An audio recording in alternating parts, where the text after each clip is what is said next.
Le médecin qu'elle devait consulter pour son dos blessé était à plusieurs heures de route, il faudrait donc y passer la nuit. Puis, juste avant qu'elle et sa famille ne partent, leur voiture est tombée en panne et ils ont dû en emprunter une beaucoup plus petite. Cela signifiait que leurs enfants ne pouvaient pas les accompagner et ce petit contretemps allait bientôt se transformer en un cauchemar dévastateur.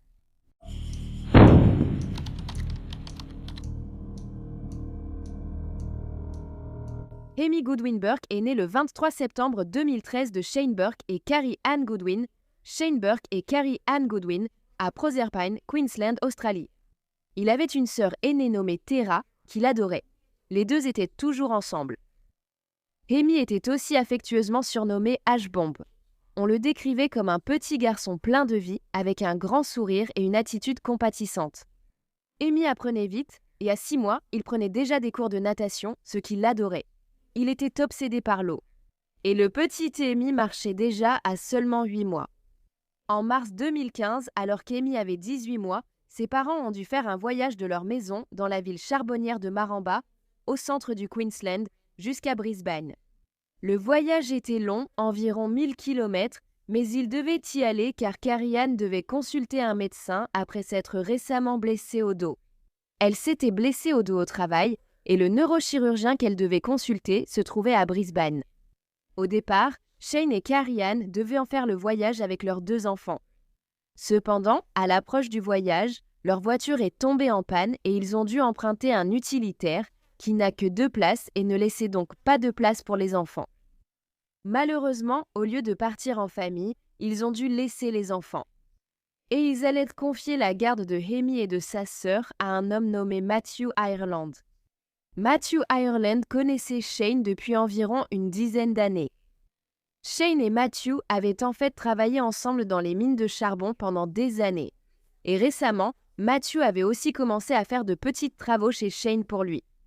À ce moment, ils étaient de bons amis. Matthew s'était toujours présenté comme quelqu'un de fiable et digne de confiance, et il n'avait aucun casier judiciaire, donc tout semblait en ordre. Le 24 mars 2015, le jour où Carrie-Anne et Shane devaient aller à Brisbane, Matthew est allé chez la famille pour garder les enfants. Lorsque Matthew est arrivé, le couple a échangé quelques mots avec lui et lui a dit qu'il n'y avait pas d'alcool dans la maison.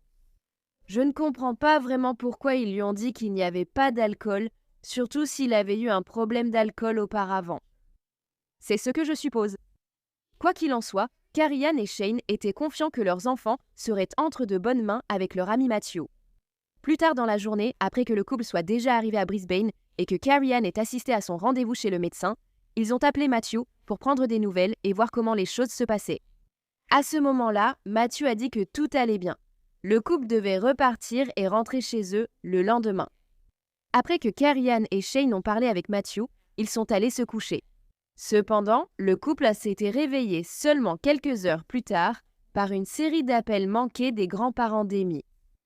Quand ils les ont rappelés, ils ont dit au couple qu'ils devaient rentrer chez eux immédiatement et aller à l'hôpital parce qu'Amy y avait été emmenée et qu'ils devaient appeler la police. Carrie-Anne et Shane, qui étaient effrayés et confus, sont immédiatement rentrés chez eux en avion et se sont rendus à l'hôpital de Townsville où leur petit garçon était sous assistance respiratoire. Il était dans un état critique.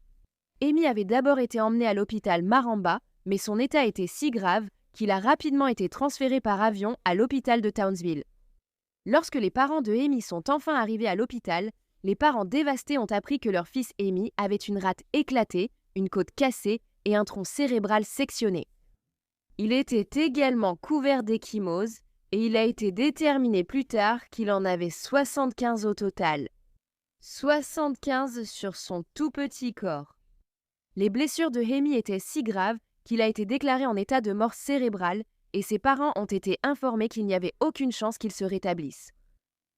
Les médecins ont dit à Carrie-Anne et Shane que la blessure au tronc cérébral que Amy avait subie signifiait qu'il était en réalité déjà mort à la maison et que les machines ne faisaient que le maintenir en vie. Donc, le lendemain, le 26 mars 2015, Amy, âgé de 18 mois, a été retiré du maintien artificiel en vie et il a été déclaré décédé. Shane dirait qu'on voyait qu'il était parti en entrant car il était déjà mort dans la salle de bain après la section de son tronc cérébral. C'est la force qui lui a été infligée suffisamment puissante pour sectionner son tronc cérébral. Maintenant, le conducteur de l'ambulance qui avait amené Amy à l'hôpital avait également appelé la police pour les alerter qu'on soupçonnait Mathieu de lui avoir fait cela. Après avoir entendu cela, la police a appelé Mathieu et lui a demandé de les retrouver à la maison familiale afin qu'il puisse leur donner sa version de ce qui était arrivé à Amy. Sur place, Mathieu a indiqué aux enquêteurs où il avait pratiqué une réanimation cardio-pulmonaire sur Amy. Et lorsque l'enquêteur lui a demandé de lui montrer où se trouvait la chambre de Amy, il l'a fait. Et il a remarqué que le berceau de Amy était couvert de sang et de matière fécale. Il a dit que le sang s'étendait aussi sur le sol. À ce moment-là, l'enquêteur a compris que quelque chose n'allait pas ici. Il savait que ce n'était pas un accident. Sur place, la police a obtenu une première version des faits de la part de Matthew Ireland, la babysitter de Amy. Bien sûr, les premières versions des faits qu'il a données étaient complètement bidons et inventées. Au total, il finira par donner 4 versions différentes. Au départ, Matthew a dit à la police que Amy avait eu une crise, mais ensuite il a changé d'histoire et a déclaré que c'était sa sœur qui avait en fait blessé le petit garçon et l'avait frappé avec une chaise. Encore une fois, on accuse les enfants. Après que les enquêteurs ont relevé de nombreuses incohérences dans l'histoire de Matthew, il leur a révélé ce qui s'était vraiment passé avec Amy. Matthew a dit à la police que Amy s'était cogné la tête contre le bord de la baignoire lorsque Matthew lui avait violemment tiré la jambe pour le faire tomber. Say Nana.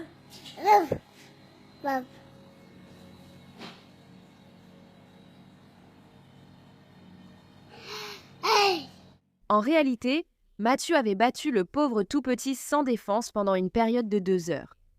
Bien plus tard au tribunal, Matthew dira que cela s'est passé sur une période de 10 heures. Dans tous les cas, ce petit garçon a énormément souffert. Presque aussitôt que Carrie et Shane avaient quitté la maison le 24 mars et laissé Matthew avec leurs enfants, Matthew a enfermé les enfants dans la maison et est allé acheter de l'alcool. Quand il est revenu, il s'est assis devant l'appartement pour boire et chaque fois qu'il rentrait à l'intérieur, il infligeait une nouvelle forme de violence au petit Amy. Que ce soit en lui donnant des coups de pied comme à un ballon de football, en le soulevant par la gorge, en l'écrasant comme une canette de coca, ou en le poussant violemment dans son lit. Il en faisait de plus en plus à chaque fois qu'il rentrait dans la maison. Plus tard, il a dit qu'il avait complètement perdu le contrôle. Le corps du garçon présentait 75 ecchymoses, résultat de multiples coups et coups de pied. La police avait initialement inculpé Matthew Ireland de torture et de coups et blessures graves, mais lorsque le maintien en vie de Amy a été arrêté, ils ont inculpé Matthew de meurtre à la place. Après la mort de Amy, ses parents se sont reprochés d'avoir laissé un prédateur entrer chez eux, leur maison, qui était censée être le refuge sûr de Amy. Carrie Ann dirait publiquement « Je suis tellement désolée, Amy, je suis tellement désolée ». Le couple avait fait confiance à Matthew Ireland. Ils croyaient que cet homme était leur ami, et il avait fait ça à leur enfant, et ils ne comprenaient pas pourquoi. La nuit où Amy avait été blessée, Carrie Ann et Shane avaient parlé à Matthew au téléphone vers 18h30, comme je l'ai dit plus tôt. À ce moment-là, il a dit que tout allait bien. Si les choses devenaient trop difficiles pour lui, il aurait pu leur dire à ce moment-là. Il ne l'a pas fait car c'est juste une ordure violente. La mère de Amy, Carrie Ann, pense qu'une fois que Matthew a commencé à frapper son petit garçon, il n'a tout simplement pas pu s'arrêter. Alors que l'affaire de Amy attendait toujours d'être jugée à la Cour suprême, ses parents ont appris que Matthew Ireland voulait plaider coupable d'homicide involontaire. Ils s'attendaient à ce qu'il plaide coupable ou qu'il soit jugé pour meurtre, car c'est ce dont il avait été accusé après la mort de Amy. Les parents de Amy n'étaient absolument pas d'accord avec la requalification des charges contre Matthew et ils l'ont dit à la cour. Ils ont déclaré qu'ils préféraient que l'affaire soit jugée. Mais peu importe ce que les parents, dont l'enfant venait d'être assassiné, ont dit, le tribunal a tout de même décidé de requalifier les charges contre Matthew Ireland en simple homicide involontaire. Désormais, la peine maximale pour homicide involontaire n'est que de 10 ans. Mais le tribunal a dit au couple qu'il serait difficile de prouver son intention. Donc, le jour où le procès de Matthew Ireland devait commencer, il a plaidé coupable d'homicide involontaire. Et comme je l'avais dit, la peine maximale est de 10 ans et il serait admissible à une libération conditionnelle après seulement 4 ans. En juin 2017, Matthew a été condamné pour le meurtre de Amy. Cependant, il n'a été condamné qu'à 8 ans et 6 mois de prison. Il est resté assis là, en larmes, sur le banc des accusés pendant qu'on lui annonçait sa peine. Et il a aussi marmonné « Je suis désolé » aux parents de Amy, ce qui ne veut plus rien dire à ce stade. Et comme Matthew était en prison depuis l'horrible attaque contre ce petit garçon, il avait déjà purgé 2 ans, ce qui signifiait qu'il serait admissible à une libération conditionnelle en mars 2019. Lorsque Matthew s'est vu infliger sa peine par le juge, la famille de Amy a explosé de colère. Ils étaient déjà furieux que Matthew n'ait même pas été jugé pour meurtre, mais ait réussi à obtenir une accusation d'homicide involontaire à la place. L'un d'eux a crié « Tu es un putain de meurtrier et tu devrais avoir honte de toi ». L'a laissé tomber en lui permettant de plaider coupable trop tôt. To the lesser charge of manslaughter and then seeking a light sentence. Today, Le juge n'a pas seulement laissé tomber Amy, il a aussi laissé tomber le peuple australien. Ce criminel vicieux sera éligible à la libération conditionnelle dans seulement, je crois, 17 mois. Je suis sûr que les braves gens décents d'Australie seront d'accord pour dire que ce n'est pas la justice. On nous a constamment refusé des informations et nos pensées, nos opinions et nos supplications sont tombées dans l'oreille d'un sourd. Cela cependant ne nous brisera pas et nous continuerons à faire tout ce que nous pouvons pour nous assurer que cet agresseur violent n'ait plus jamais l'occasion de recommencer. Et en plus de cette grande injustice déjà subie, la famille de Amy prévoyait de porter des t-shirts avec le visage du tout petit lors de la condamnation de Matthew. Cependant, le juge Duncan McMeekin leur a demandé de ne pas les porter, car il ne voulait pas de protestation silencieuse au tribunal. Comme le dirait la mère de Amy, Carrie Ann, nous devons rester là à regarder le visage du meurtrier, mais lui ne peut pas regarder le visage de sa victime. Ça ne semble pas juste. Bien que les t-shirts soient interdits dans la salle d'audience, alors que Matthew Ireland était emmené en prison, certains dans la galerie ont ouvert leur veste pour montrer des t-shirts « Justice pour Amy ». Les parents de Amy n'ont pas été tenus informés ni autorisés à faire valoir les intérêts de leur enfant dans le cadre des poursuites. Pas du tout. Ils ont également été censurés dans leurs déclarations sur l'impact du crime et avaient été tenus dans l'ignorance concernant la poursuite contre Matthew Ireland. Après la condamnation de Matthew Ireland, la famille de Amy a lancé une pétition auprès du procureur général du Queensland et a également tenté de faire appel de la peine de Matthew. Cependant, ils n'ont pas réussi dans leur appel. Et le plaidoyer de culpabilité de Matthew pour homicide involontaire, qui a empêché l'affaire d'aller en procès, signifiait également que les parents de Amy ne sauraient jamais exactement ce qui était arrivé à leur petit garçon ce jour dévastateur. Maintenant, la sœur aînée de Amy était présente lorsque Amy a été attaquée. Elle avait tout vu. Et par la suite, sa mère devait la réconforter au milieu de la nuit parce qu'elle se réveillait en hurlant à cause de terribles cauchemars. Maintenant, en pleine audience sur sa peine, Matthew plaiderait coupable d'agression ayant causé des lésions corporelles. Apparemment, il avait frappé une petite fille de 3 ans à la tête le même mois où il avait attaqué Amy. Je suppose que la petite fille de 3 ans était la sœur aînée de Amy, mais je n'en suis pas absolument certaine car ce n'est pas précisé. Mais ce plaidoyer de culpabilité n'a abouti qu'à une peine supplémentaire de 6 mois pour Matthew, même si l'accusation avait demandé 18 mois. Lorsqu'il a été condamné pour son crime, la petite fille de 6 ans que Matthew avait agressée a lu à voix haute sa déclaration de victime, disant qu'elle avait peur que le méchant revienne la chercher. Elle a poursuivi en disant « Pourquoi m'as-tu frappé ? Je suis petite et tu es un homme grand, fort et courageux. » L'avocat de Matthew a affirmé qu'il avait été diagnostiqué comme souffrant d'un trouble de stress post-traumatique, une schizophrénie borderline ainsi qu'un trouble bipolaire. Et l'avocat de Matthew a également déclaré au tribunal que son client était en détention protégée parce qu'il avait été agressé 4 fois en prison. C'est ce qu'on appelle la justice en prison. Parfois, c'est la seule véritable forme de justice. En mars 2019, cela est arrivé bien trop tôt, alors que les parents de Amy, Shane et Carrie Ann se battaient pour garder l'assassin de leur enfant, Matthew Ireland, derrière les barreaux, car il était désormais éligible à la libération conditionnelle. Une pétition a été lancée sur change.org. Elle disait « Il s'agit d'une question de sécurité publique.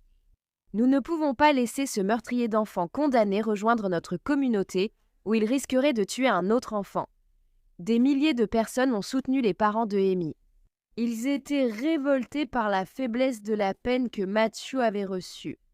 Carrie-Anne, bouleversée, a déclaré que la date d'admissibilité à la libération conditionnelle de Matthew était une honte et elle a exhorté la commission des libérations conditionnelles à ne pas le relâcher. Carrie-Anne disait « Il veut sortir et vivre sa vie et ça fait mal, ça fait vraiment très mal.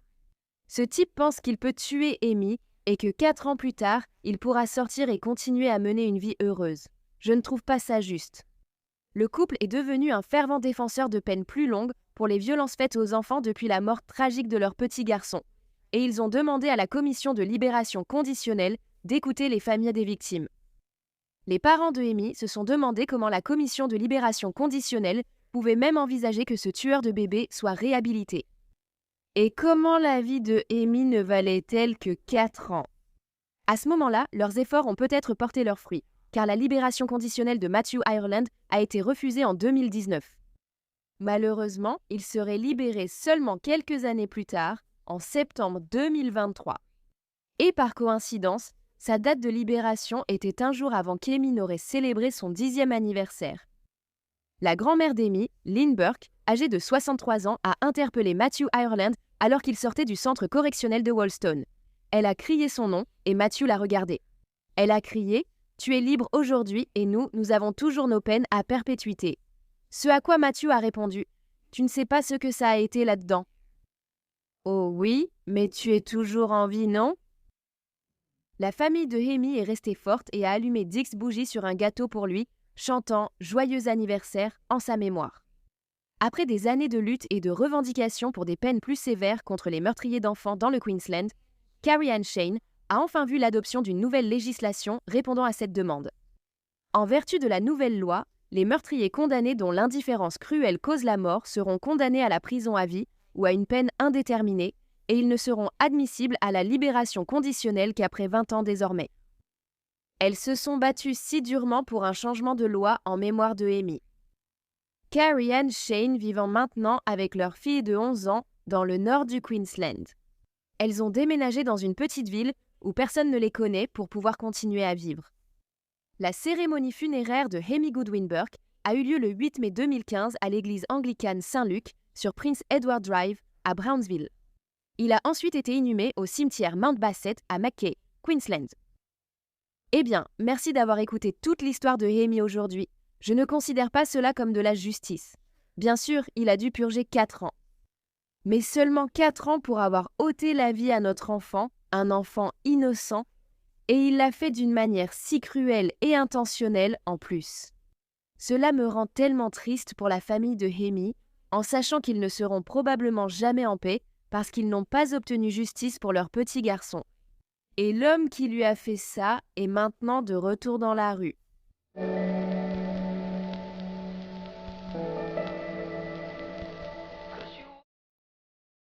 Quelqu'un est entré et l'a emmené, c'est ce que je pense. C'est la seule explication logique possible. Il n'y a qu'une seule entrée et une seule sortie dans notre maison en ce moment, à moins qu'ils ne cassent une fenêtre. Tout ce que je sais, c'est que leur porte est bruyante et difficile à ouvrir et à fermer. Et ils ont des chiens qui aboient. Quelqu'un aurait entendu. Je crois qu'ils en savent plus qu'ils ne le montrent.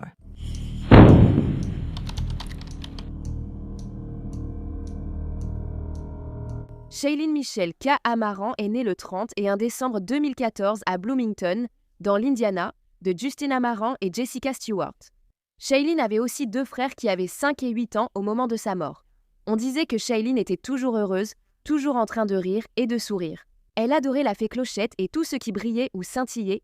Shailene était une petite fille joyeuse qui aimait aussi la musique et la danse. Justin et Jessica, les parents de Shailene, étaient séparés mais partagèrent sa garde. Le 18 mars 2016, Jessica a déposé sa fille de 14 mois chez son père pour qu'elle puisse passer la semaine avec lui. Sa maison se trouvait au 400 de la rue West Jefferson à Spencer, dans l'Indiana. Dans cette maison vivaient non seulement Justine, mais aussi sa mère, Tamara Morgan, son beau-père Danny Morgan et son frère Adam Amarin.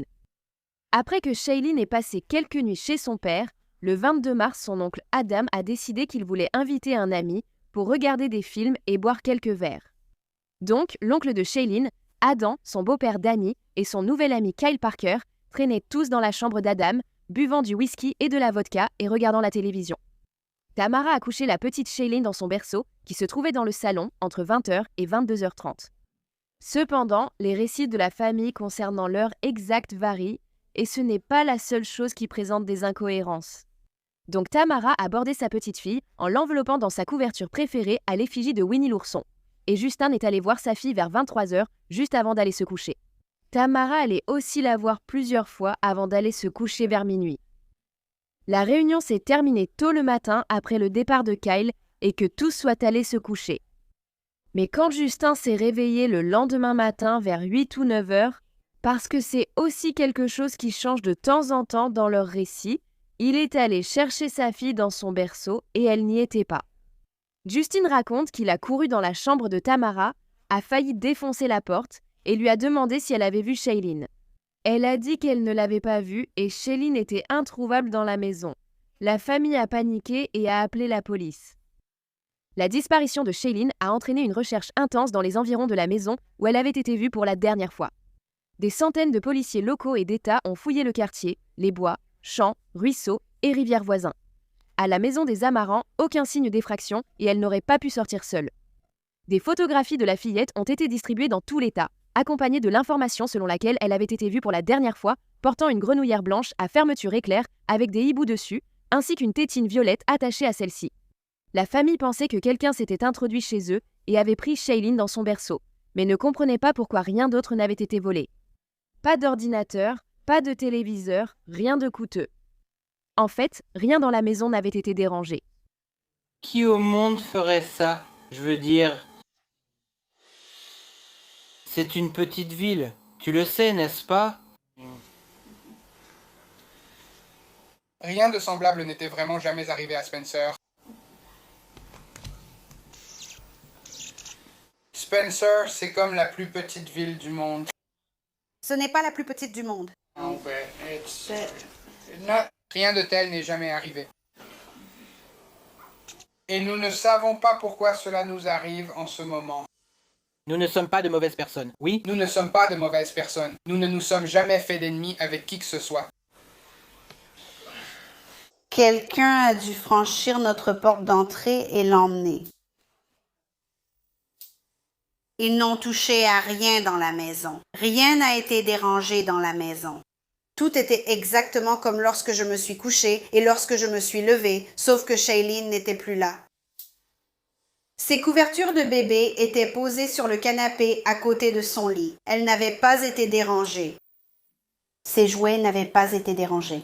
Rien dans la maison n'a été emporté, sauf Shailene. Mais le sac à langer de Shailene et sa couverture Winnie l'ourson avaient aussi disparu. Bien qu'au début, Tamara ait dit que rien d'autre n'avait disparu de la maison à part sa petite fille, elle a même précisé qu'aucune couche ni aucun vêtement n'avait été emporté. Comment n'a-t-elle pas vu que la couverture Winnie l'ourson préférée de sa petite fille avait disparu? Le fait que ces deux objets très importants aient disparu en même temps que Shailene... Au début, cela a donné à la mère de Shailene le faux espoir que quelqu'un prenait bien soin de sa fille quelque part ailleurs. Malheureusement, cela s'est avéré faux. La famille de Shailene a donné plusieurs interviews à divers médias.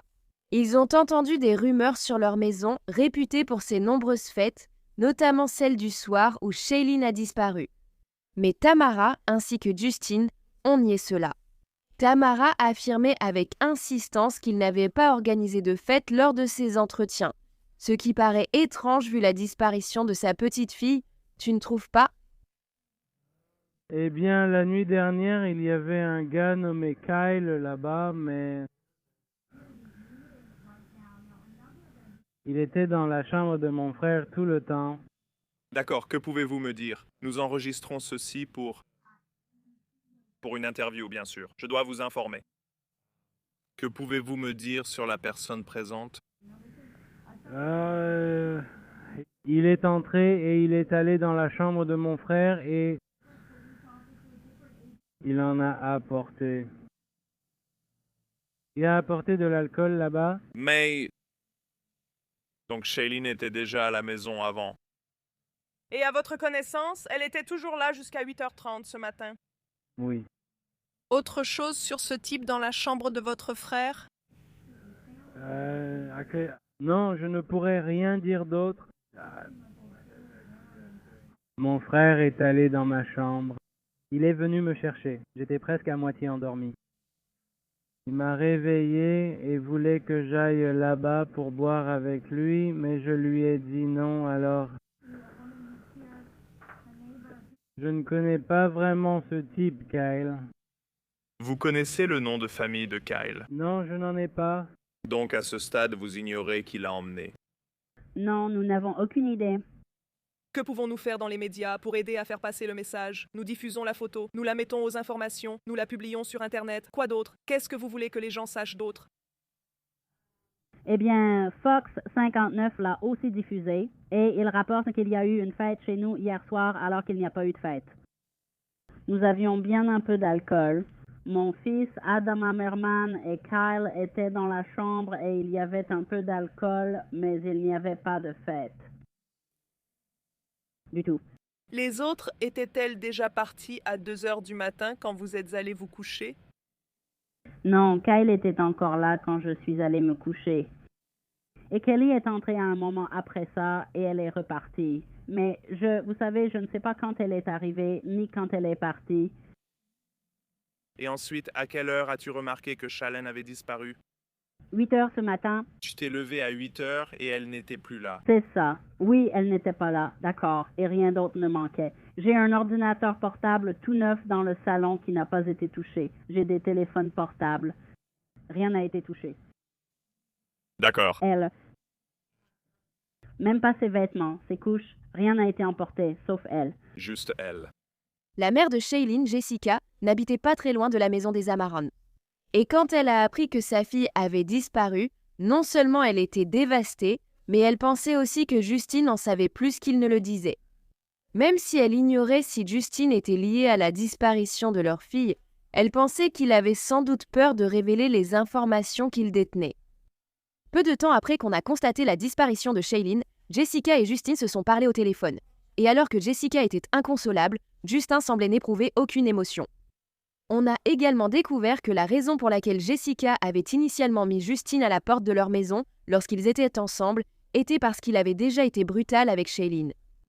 Pendant les recherches de la fillette, toutes les personnes présentes dans la maison la nuit de sa disparition ont été interrogées par la police. Une femme nommée Kelly, qui séjourne également parfois chez les Amaran, a aussi été interrogée parce que ce matin-là, elle avait en fait apporté 2 journaux dans la maison, à un moment donné entre 2h du matin et 8h du matin et les avait déposés sur le comptoir de la cuisine. Cependant, elle a ensuite été mise hors de cause par la police. La police a interrogé Tamara, qui a dit avoir été voir sa petite fille avant de se coucher vers minuit. Peu de temps après que Tamara se soit endormie, elle a de nouveau été réveillée par son mari, Danny. Parce qu'il essayait de réparer la télévision, car le câble ne fonctionnait plus. Elle a dit qu'à ce moment-là, vers 2h du matin, elle est allée voir Shailene à nouveau et qu'elle allait bien à ce moment-là. Lorsque l'ami d'Aden, Kyle, celui qui était à la maison la nuit où Shailene a disparu, a été interrogé par la police, il leur a d'abord dit qu'il avait quitté la maison des Amaran entre 00h30 et 01h30 du matin. Il a dit qu'en allant vers sa voiture, il se souvient qu'Adam s'est penché à la fenêtre pour lui dire au revoir. Après cela, il a conduit sa Pontiac Grand Am Bordeaux chez un ami à Gosport. Kyle a dit qu'il est resté assis dans sa voiture au garage à écouter de la musique jusqu'à 3h20 quand ils se sont réveillés et l'ont laissé entrer. Kyle avait aussi de nombreuses égratignures récentes sur les avant-bras et les mains, mais il a nié leur fraîcheur, affirmant qu'elles venaient de ses chats. Mais plus tard, Kyle allait changer sa version et dire à la police que, pendant qu'il buvait et traînait chez Adam, Adam était entré dans la pièce. À un moment donné, avec la petite enveloppée dans une couverture, il a demandé à Kyle s'il pouvait l'aider à se débarrasser de son corps, ce à quoi Kyle a répondu qu'il était d'accord. Kyle a ensuite déclaré qu'il avait conduit Adam ainsi que le corps de Shailene, qui était allongé sur les genoux d'Adam, jusqu'à un chemin d'accès situé à Gosport, dans l'Indiana, un endroit où il allait souvent pour boire et fumer de la marijuana. Il a décrit cet endroit comme le lieu de repos final de Shailene. Il a dit qu'à leur arrivée, il avait vu Adam faire rouler le corps de Shailene hors de la couverture, le laissant glisser sur une pente jusqu'à heurter un arbre. À partir de là, Kyle a accepté de montrer à la police où se trouvait le corps de Shailene et il leur a dessiné une carte. Mais il leur a dit qu'il ne trouverait pas son ADN sur elle. En revanche, il trouverait celui d'Adam. Kyle a alors été placé en détention pour les chefs d'accusation préliminaires d'entrave à la justice, de non-signalement d'un cadavre et d'élimination illégale d'un cadavre. Après avoir interrogé Kyle, la police a informé son beau-père, Mike Patton, qu'il pensait Kyle plus impliqué dans la disparition de Shailene qu'il ne le disait. Mike a dit qu'il parlerait à Kyle pour qu'il fasse ce qu'il fallait. Maintenant que la police avait les informations de Kyle sur l'endroit où se trouvait le corps de Shailene, le 24 mars 2016 vers 18h, les enquêteurs ont fouillé les rives de la White River dans une zone rurale de Gosport, dans l'Indiana, et c'est près de l'intersection d'Indian Creek que le corps de Shailene a été découvert. Elle était nue et allongée à côté d'un arbre situé sur une propriété privée. C'était à environ 14 km de la maison d'où elle avait disparu. Lorsque l'autopsie de Shailene a été réalisée, il a été déterminé qu'elle était morte par asphyxie. Elle avait des blessures au niveau du nez et de la bouche qui correspondaient à une main posée dessus. Elle avait également des blessures à la gorge qui correspondaient à une strangulation. Il a aussi été découvert qu'avant sa mort, Shailene avait été violée. Et la médecin légiste spécialisée dans les autopsies pédiatriques impliquant des agressions sexuelles a déclaré que c'était le pire cas de traumatisme sexuel qu'elle ait jamais vu au cours de sa carrière. La police ayant retrouvé Shailene, elle devait interroger Adam puisque Kyle avait dit qu'il était coupable. Cependant, Adam allait raconter une toute autre histoire. Adam a dit à la police qu'il s'était endormi dans son fauteuil après minuit, tandis que Kyle buvait encore à ce moment-là. Puis, entre 3 et 4 heures du matin, il a soudainement entendu la porte d'entrée claquer. Et quand il a regardé par la fenêtre, il a vu Kyle marcher vers sa voiture, lui tournant le dos. Lors d'une précédente interview, la famille avait affirmé que personne n'avait rien entendu cette nuit-là. Adam a donc dit que lorsqu'il a vu Kyle marcher vers sa voiture, il l'a appelé pour lui dire au revoir. Mais Kyle n'a pas répondu et il a continué à marcher. Adam a également dit qu'il avait remarqué que Kyle tenait quelque chose. Et il dit qu'il a peut-être vu un pied, mais il n'était pas sûr parce qu'il était fatigué et qu'il avait bu. Donc il est simplement retourné se coucher. Ouais, d'accord, mais Adam a dit qu'il faisait confiance à Kyle. Il était déjà venu à la maison et avait joué avec Shailene une 12aine de fois. Cependant, à un moment donné, Adam a seulement décrit Kyle comme étant un ami d'un ami qu'il venait tout juste de rencontrer. Personnellement, je ne laisse pas des gens que je viens tout juste de rencontrer, qui sont des amis d'amis, venir chez moi et traîner pendant des heures et être près de mon enfant, mais Adam et Justine ont tous les deux accepté de passer des tests au détecteur de mensonges de leur plein gré. Et même si cela n'a pas été révélé publiquement, si l'un d'eux a réussi le test, la police a dit à Kyle qu'Adam avait réussi le test au détecteur de mensonges. Que ce soit vrai ou une tactique pour le faire parler, nous l'ignorons. Jessica a ensuite déclaré que Justine n'avait pas réussi le sien. Depuis la prison, Kyle a dit à son beau-père Mike que la police connaîtrait la vérité puisqu'elle avait trouvé le corps de Shailene et qu'elle testerait tout ADN retrouvé sur elle. Mike a dit qu'il a su à ce moment-là que Kyle avait emmené Shailene, l'avait violée et l'avait tuée. Kyle a également dit à son beau-père que lorsqu'il avait emmené Shailene de la maison, elle était vivante, en bonne santé et habillée. Mike a aussitôt rapporté à la police ce que son beau-fils lui avait confié, disant qu'il n'aurait pas pu vivre avec lui-même autrement. Après avoir parlé au beau-père de Kyle, la police a ramené Kyle pour un nouvel interrogatoire. Cette fois, il a dit être dans le brouillard, avec une mémoire floue. Mais ce que Kyle avait dit à son beau-père, c'est qu'il conduisait en direction de Gosport, et qu'à un moment donné, il avait garé la voiture sur le bord de la route. Là, Kyle a violé Shailene sur le siège avant, puis l'a étouffée avec un tissu qu'il avait déjà dans le véhicule, la tuant ainsi. Kyle avait également avoué qu'il avait brûlé la grenouillère de Shailene, sa couverture Winnie l'ourson et sa tétine. Kyle a dit qu'il avait nettoyé son corps et celui de Shailene avec de l'eau de Javel et qu'il en avait aussi versé dans son corps pour essayer d'éliminer toute preuve d'ADN. Cependant, il n'y avait aucune trace d'eau de Javel sur son corps. Et même si Kyle avait dit à Mike, son beau-père, que l'ADN le désignerait, la police n'a en réalité pas pu retrouver son ADN sur les lieux ni sur le corps de Shailene. Cependant, ils ont retrouvé de l'ADN provenant d'une tierce personne qu'ils n'ont jamais pu identifier. Kyle Parker, âgé de 22 ans, a alors été arrêté et inculpé de viol, meurtre, attouchement sur mineur, enlèvement, coups et blessures aggravées, strangulation, obstruction à la justice et non-signalement d'un cadavre. Il a plaidé non coupable à toutes ces accusations et n'a pas obtenu de caution. La police a déclaré publiquement que même s'ils avaient arrêté Kyle, leur enquête était loin d'être terminée et qu'ils pourraient encore procéder à d'autres arrestations. Même si cela n'arrivera jamais, malgré toutes les incohérences et les signaux d'alerte que vous verrez plus tard de la part de la famille de Chalein. Donc, lorsque les détectives ont interrogé plusieurs amis de Kyle, ils ont tous dit qu'il aimait la pornographie violente et qu'il lui arrivait aussi de se mettre nu quand il buvait. Ses amis ont également déclaré que Kyle préférait les filles âgées de 12 à 14 ans. J'espère vraiment que personne dans la maison ne savait cela avant d'inviter cet homme à y entrer alors qu'un enfant y vivait. Mais aussi, comment ce genre de choses est-il évoqué? Tu te demandes juste « Ah oui, j'aime les jeunes de 12 à 14 ans ?»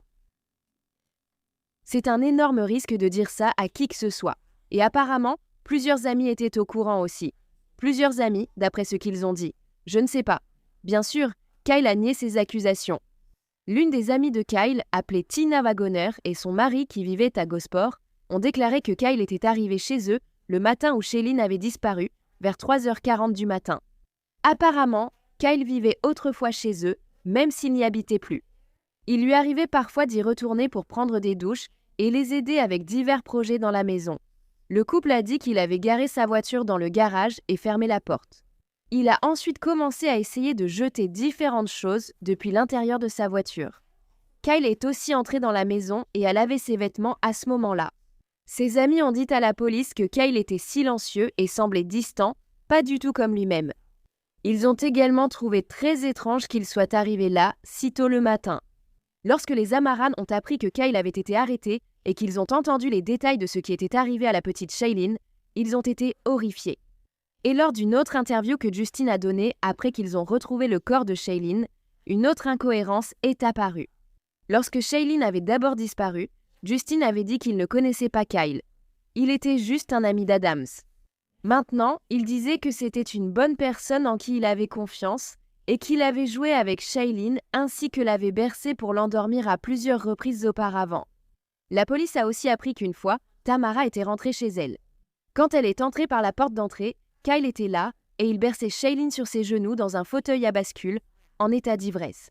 En raison de toutes les incohérences dans leur récit, Justin et le reste de la famille ont commencé à recevoir de sérieuses critiques en ligne. Les gens attaquaient Justin pour avoir laissé Kyle entrer chez lui dès le départ. Ils le traitaient de moins que rien et espéraient qu'il irait en prison avec Kyle. D'autres disaient qu'ils n'avaient aucune sympathie pour aucun des membres de la famille parce qu'ils avaient tous négligé Shailene. Justin a publié un statut sur Facebook pour répondre à ces personnes en disant « À tous les rageux, allez vous faire voir, laissez-moi, moi et ma famille, tranquille. C'est la dernière fois que je vous le demande. Arrêtez avec vos conneries. » Il est également dit que lors d'une veillée aux chandelles le 25 mars 2016 pour Shailene, sa famille ne se comportait pas avec autant de sérieux que les gens s'y attendaient. Il riait et faisait des blagues pendant une grande partie du temps. Le 27 février 2017, Kyle Parker est apparu au tribunal, espérant qu'un juge accepterait un accord de plaidoyer. Le procureur du comté d'Owen, Donald Vandemore, a soutenu que si l'affaire de Shailene allait jusqu'au procès, elle était vouée à l'échec et que Kyle pourrait éventuellement être libéré. Cela était dû à plusieurs problèmes. Tout d'abord, les enquêteurs n'avaient pas pu recueillir d'ADN correspondant à celui de Kyle sur le corps de Shailene ou nulle part sur la scène du crime. Plus de 100 objets avaient été analysés à la recherche d'ADN et l'ADN de Kyle n'avait été retrouvé sur aucun d'entre eux. Pour aggraver les choses, certains des témoins, c'est-à-dire les membres de la famille de Shailene, avaient déjà été accusés et condamnés pour des crimes. Cela compliquerait sérieusement la situation, surtout car ces infractions incluaient coups et blessures et agressions sexuelles. Le père de Shailene, Justin, avait en fait été inculpé en 2009 d'agression sexuelle criminelle ainsi que d'agression sexuelle prédatrice sur un enfant de moins de 13 ans. Il lui était reproché d'avoir violé une jeune fille en 2003 et c'est de là que cette accusation provenait. Cette affaire a finalement été classée sans suite en 2012 et pour une raison ridicule. Justin n'a pas été arrêté avant 2012 alors qu'il y avait un mandat d'arrêt contre lui depuis au moins 1 an auparavant. Cependant, en raison du temps qu'il a fallu pour l'arrêter, un juge a estimé que son droit à être jugé dans un délai raisonnable avait été violé et c'est pour cela que l'affaire a été classée sans suite. L'autre raison pour laquelle il ne voulait pas que cela aille en procès, c'est parce que les enquêteurs avaient passé en revue tous les appareils électroniques appartenant à toutes les personnes présentes la nuit où Shailene a disparu. Cela avait révélé des recherches de pornographie très violentes. Or, une grande partie de cela se trouvait sur un ordinateur que possédaient les Amarins et qui était dans leur maison. Donc, ce n'était pas seulement Kyle qui cherchait ce genre de choses. Certaines des recherches que les enquêteurs ont trouvées sur les appareils des témoins étaient « Qui est ton papa ?» Une vidéo montrait une femme attachée avec une corde et bâillonnée. Il y avait aussi une recherche sur des filles voulant être punies par des inconnus. Et il y avait des choses bien plus sombres. Il y avait des recherches sur des snuff movies, des filles pendues et des filles dévorées vivantes. Plusieurs personnes avaient accès à cet ordinateur et tout cela constituait des preuves qui ne pouvaient pas être cachées à un jury. La juge finirait par être d'accord avec la procureure Vandemore et accepta l'accord de plaider coupable de Kyle. Une longue liste d'accusations a été abandonnée en échange du plaidé coupable de Kyle, y compris obstruction à la justice, non-signalement d'un cadavre, strangulation, coups et blessures aggravées, attouchement sur mineurs et viol. Donc tout, sauf les accusations de meurtre et d'enlèvement. Maintenant, puisque les accusations de viol et d'attouchement ont été abandonnées, Kyle n'aura qu'à s'inscrire au registre des délinquants violents à sa sortie de prison, et non comme délinquant sexuel, ce qui est vraiment tordu. Même si la juge a reconnu que l'accord de plaider coupable était la meilleure solution, elle était mécontente que la peine maximale qu'elle pouvait infliger à Kyle soit de 60 ans pour le meurtre et de 16 ans pour l'enlèvement. Et ces peines devaient être purgées simultanément.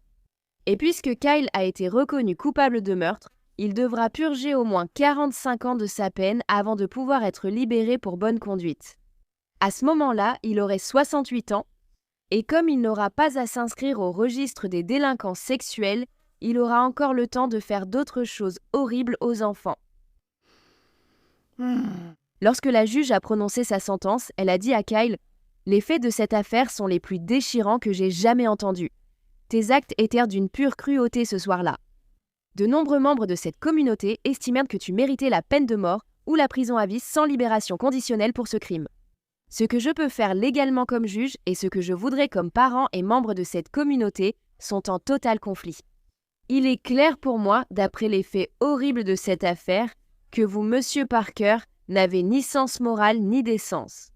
La mère de Chalin a aussi témoigné à la barre et s'est adressée à l'homme ayant tué sa fille.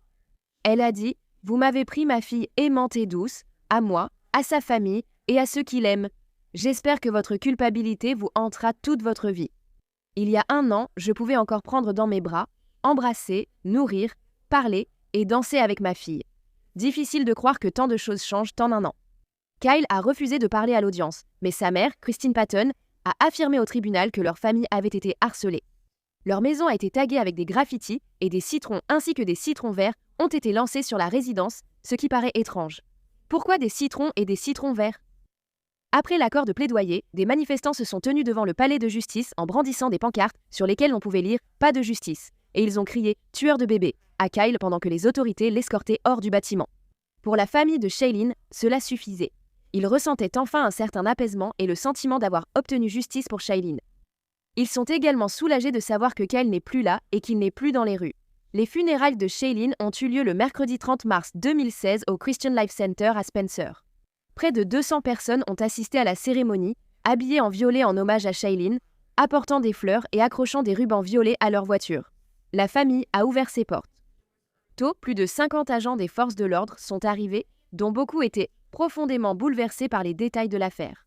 Après la cérémonie, les habitants de Spencer se sont alignés dans les rues alors que le corbillard de Shailene partait, escorté par la police. Elle a été enterrée lors d'une cérémonie privée au cimetière de Chambersville à Spencer. La grand-mère de Shailene, Tamara, a déclaré « C'était ma première petite fille, ma fierté et ma joie. Elle était espiègle et adorait danser. Au moindre son de musique, elle se mettait à sautiller et à faire une petite danse. Elle adorait la musique. C'était juste le bébé le plus heureux du monde. » Eh bien, merci d'avoir écouté toute l'histoire de Shailene aujourd'hui. Je pense vraiment que le père et l'oncle de Shailene en savent plus qu'ils ne le laissent paraître. Il y a vraiment trop de signaux d'alerte, et même si Kyle a clairement eu un rôle dans le meurtre de Shailene, je me demande si son histoire concernant l'aide à Adam ne serait pas plus proche de la vérité. Qu'en pensez-vous ?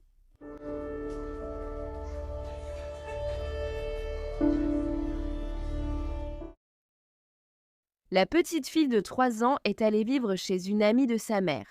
C'était parce que sa mère retournait encore en prison. Et elle avait pris la décision que ce serait le meilleur endroit pour que la petite fille reste pendant son absence. Mais cette décision allait être la pire de sa vie.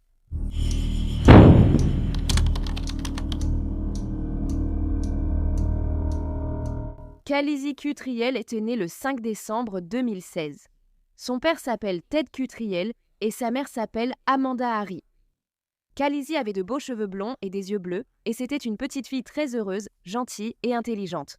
Sa couleur préférée était le violet et elle avait hâte d'aller à l'école dans quelques années. On disait que Kalizi était très empathique et pouvait remonter le moral de quiconque passait une mauvaise journée. Kalizi a vécu à Waynesboro, en Virginie, pendant les premières années de sa vie avec ses parents. Malheureusement, sa mère consommait de la méthamphétamine et avait fait plusieurs séjours en prison durant la courte vie de Kalizi.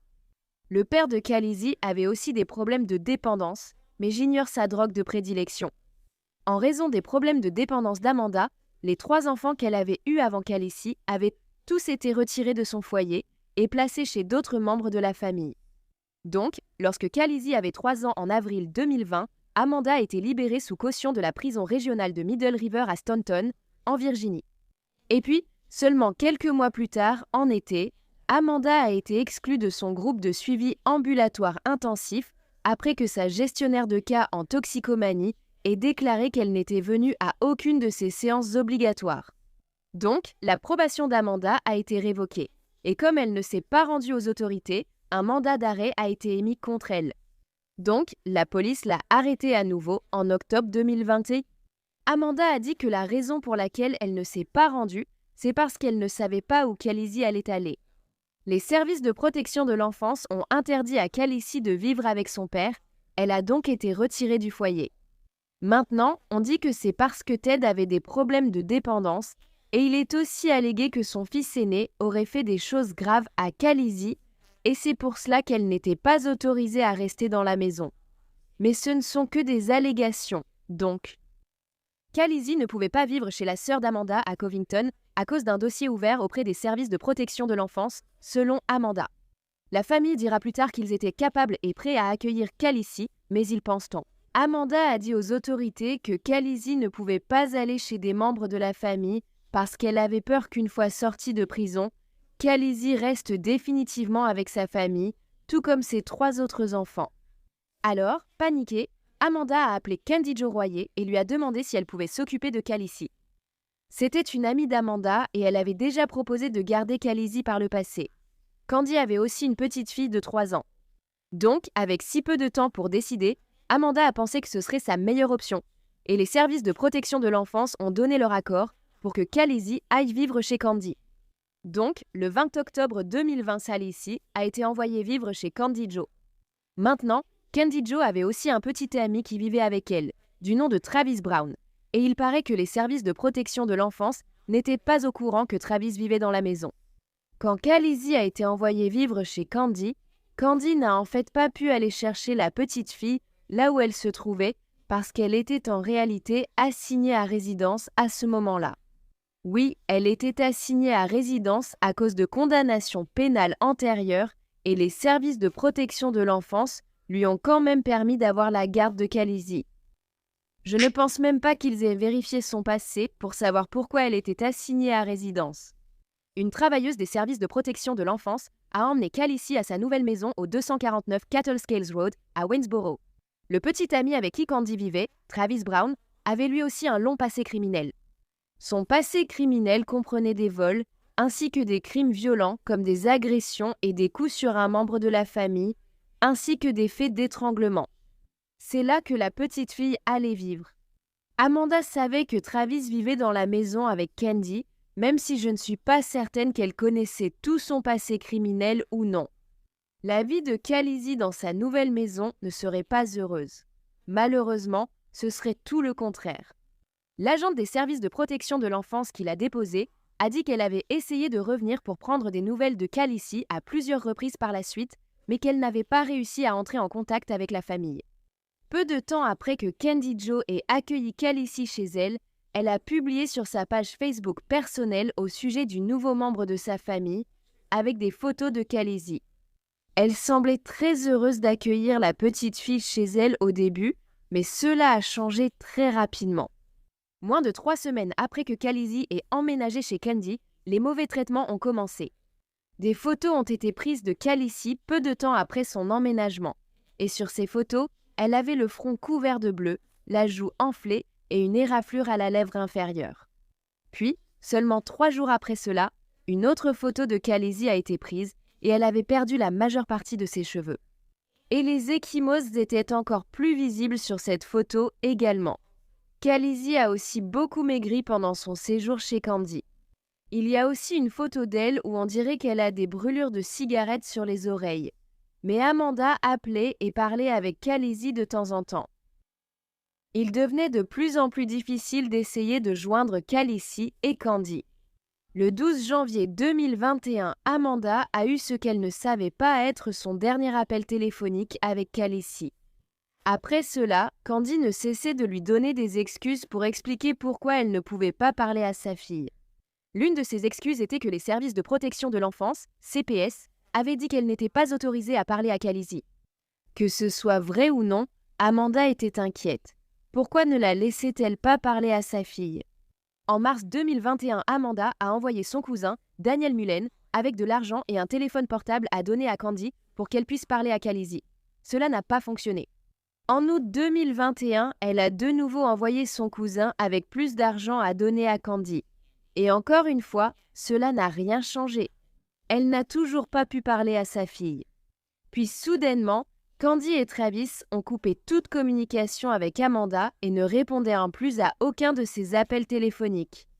Puis, le 4 septembre 2021, Amanda regardait la télévision de la prison lorsqu'elle a vu que Kandi Joe avait été signalé disparu la veille par sa famille.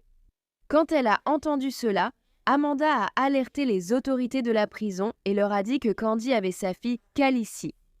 Et elle était inquiète. Elle n'avait pas parlé à sa fille depuis des mois, et maintenant Kandi avait disparu, donc elle n'avait aucune idée d'où sa fille était partie. On pensait que Kandi était avec Travis lorsqu'elle allait été signalée disparue le 3 septembre. À ce moment-là, Travis était également recherché par la police dans 5 juridictions différentes.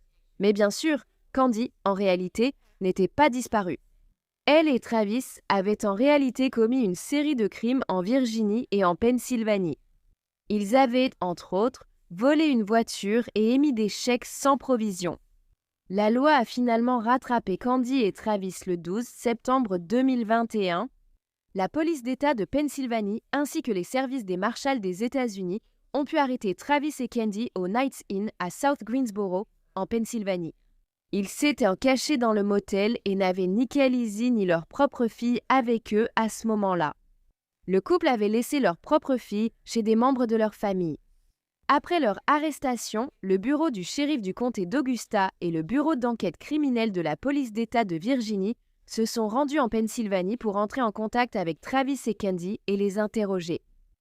Ils espéraient que s'ils leur parlaient assez rapidement, ils pourraient peut-être encore retrouver Khaleesi vivante. Au début, lors de son long interrogatoire avec la police, Travis a affirmé qu'une agente des services de protection de l'enfance, dans un véhicule officiel, était venue environ 9 mois plus tôt, en janvier 2021, et avait emmené Khaleesi. Mais la police savait déjà que ce que Travis leur racontait était complètement faux. Les services de protection de l'enfance n'avaient pas emmené Khaleesi. Elle avait donc disparu de janvier à septembre avant que quiconque ne s'en rende compte. Après que l'histoire des services de protection de l'enfance n'ait pas fonctionné, Travis a dit à la police qu'un de ses amis était en fait venu chercher Khaleesi et qu'il n'avait pas vu ni entendu parler de la petite fille depuis longtemps. Donc tu l'as juste confiée à un ami au hasard sans la permission de sa mère ? Ça ne semble pas légal non plus.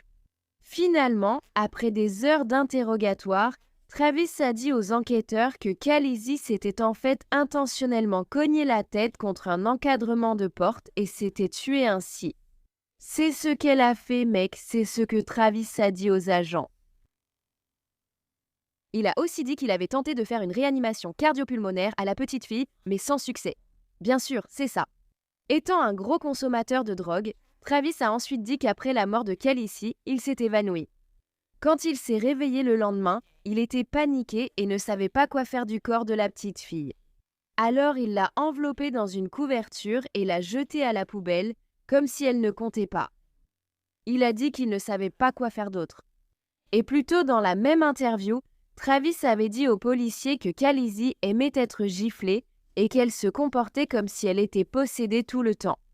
Il a également dit aux policiers qu'une nuit, il était descendu à la cuisine pour prendre quelque chose à manger et qu'il avait vu Khaleesi en train d'étrangler sa fille de 3 ans.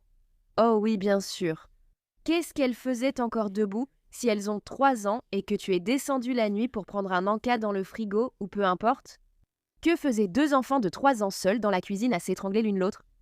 Il a aussi fait d'autres accusations étranges, disant aux policiers que Khaleesi était sexuellement éveillée, se masturbait souvent, tombait tout le temps et était mise à l'écart. Elle a 4 ans. Travis a même eu le culot de dire aux autorités qu'il avait fait tout ce qu'une bonne chrétienne ferait pour Khaleesi. Il a aussi dit que lui et Candy avaient appelé les services de protection de l'enfance plusieurs fois pour essayer de les faire venir prendre Khaleesi, parce qu'elle était incontrôlable chez eux, mais ils n'ont jamais répondu ni ne sont venus les aider d'aucune façon, a-t-il déclaré. Il a été prouvé plus tard que ni lui ni Candy n'avaient appelé les services de protection de l'enfance pendant que Khaleesi était sous leur garde, pas une seule fois, même pas une seule fois. Mais à la fin du long interrogatoire, Travis a quand même nié avec véhémence avoir tué Khaleesi. En plus des accusations auxquelles il faisait déjà face, Candy et Travis ont chacun été inculpés d'un chef d'accusation criminel pour abus et négligence envers des enfants. Ils ont été détenus à la prison du comté de Westmoreland, où ils attendirent leurs audiences au tribunal et leur extradition vers la Virginie pour faire face à de nombreuses autres accusations. C'était le pire scénario possible. Les autorités savaient maintenant que Khaleesi était morte, mais elles ne savaient pas encore où se trouvait son corps. Après avoir appris la mort de Khaleesi grâce à l'aveu partiel de Travis, la police d'État de Virginie est allée fouiller la maison de Candy et Travis le 20 septembre. Ils ont amené des véhicules de recherche et de récupération sur Cattlescales Road, à la maison où l'on savait que Khaleesi vivait. À l'intérieur de la maison, les autorités ont trouvé des taches de sang sur le mur et le cadre de la porte, et l'ADN correspondait à celui de Khaleesi. Il y avait aussi du sang qui montait jusqu'à près de 2 mètres de hauteur sur le mur. La police avait également trouvé un cintre en fil de fer dont la poignée était faite de ruban adhésif et des cheveux étaient collés sur le ruban. Quand ils ont prélevé l'ADN sur le ruban adhésif et les cheveux, les résultats ont révélé un ADN correspondant à la fois à Khaleesi et à Candy. Lors de la fouille de la maison, la police a également remarqué que la poignée de porte de la chambre de Khaleesi avait été inversée afin qu'elle puisse être enfermée de l'extérieur. En novembre 2021, Candy et Travis ont plaidé coupables des chefs d'accusation mineurs devant un tribunal de Pennsylvanie. Ils ont écopé de 2 à 12 mois de prison. En mai 2022, il a été annoncé que les 2 personnes qui s'occupaient de Khaleesi étaient inculpées en lien avec sa mort. Travis et Candy avaient été inculpés pour meurtre. Ils ont chacun été accusés de meurtre aggravé, de meurtre lors de la commission d'un crime, de dissimulation illégale d'un cadavre, de complot en vue de commettre un meurtre aggravé, de complot en vue de commettre des abus sur enfants et de complot en vue de dissimuler un cadavre. Travis a également été accusé de maltraitance et de négligence envers un enfant ayant entraîné des blessures graves. Le procès de Travis a eu lieu en août 2023. Pendant son procès, des preuves vidéo et photographiques des abus et de la torture subis par Khaleesi ont été présentées. Les enquêteurs avaient trouvé environ 46 000 photos sur les appareils électroniques de Candy. Ces photos montrèrent les coupures, les brûlures et les ecchymoses de Khaleesi, ainsi que des vidéos du tourment psychologique qu'elle a enduré. Dans une autre vidéo prise seulement 1 mois après que la petite fille soit venue vivre avec le couple, voit Khaleesi regarder Candy et Travis d'un air grave, alors qu'on les entend lui dire qu'il pourrait la mettre dehors avant Noël. Il disait aussi à la petite fille que personne ne l'aimait, des adultes qui disent ça à une enfant. Dans une vidéo de Khaleesi prise le 12 janvier 2021 qui serait son dernier jour en vie, Candy est vue en train de réprimander verbalement la petite fille pendant qu'elle reste là, effrayée, dans une douche sèche remplie de ses propres excréments. Et bien sûr, pendant son procès, l'avocat de Travis essayait de rejeter toute la faute sur Candy. Quand une personne torture un enfant à l'intérieur d'une maison, il est impossible que les autres personnes qui y vivent ne sachent pas ce qui se passe. Ce n'est tout simplement pas possible. Donc, Candy et Travis sont tous les deux responsables à 100% de ce qui est arrivé à Khaleesi.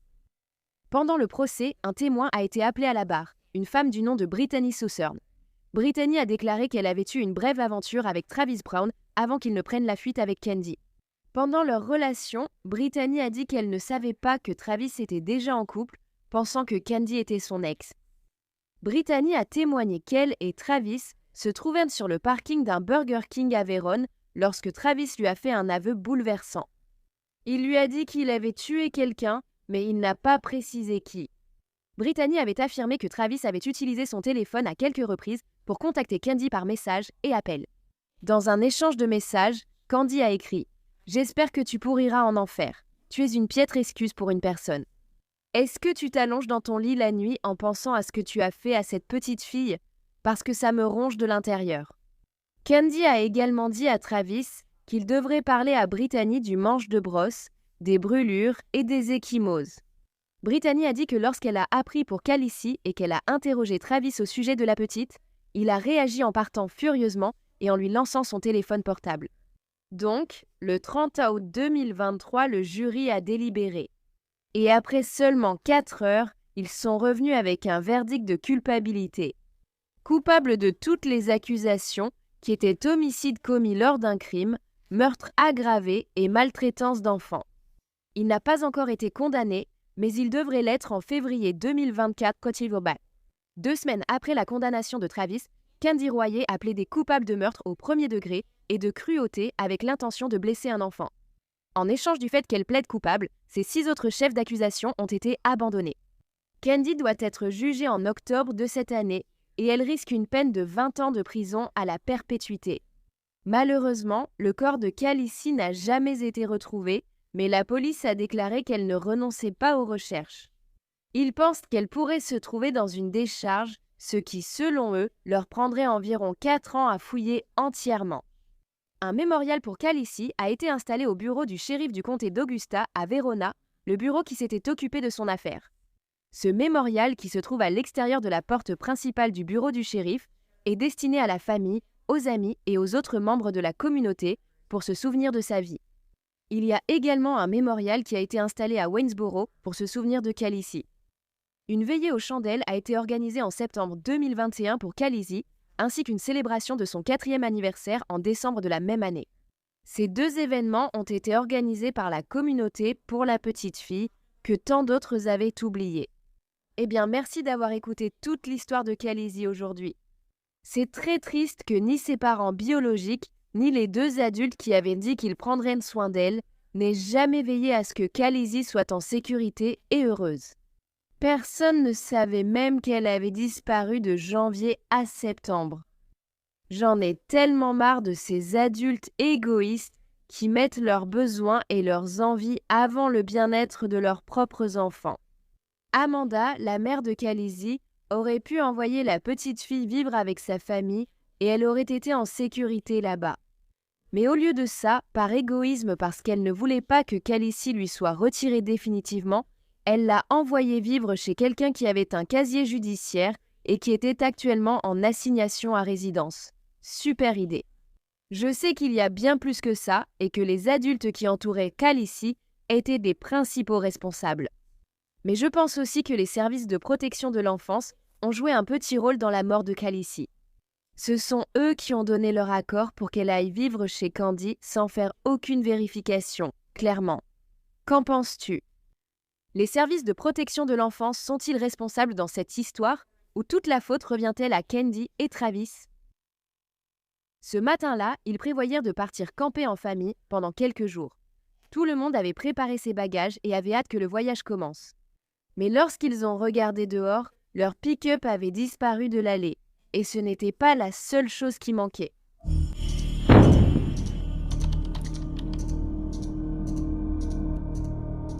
Elena Erdel est née le 31 octobre 2010 de ses parents, Kayla Erdel et Matthew Erdel, dans la petite ville de Watkins, au Minnesota.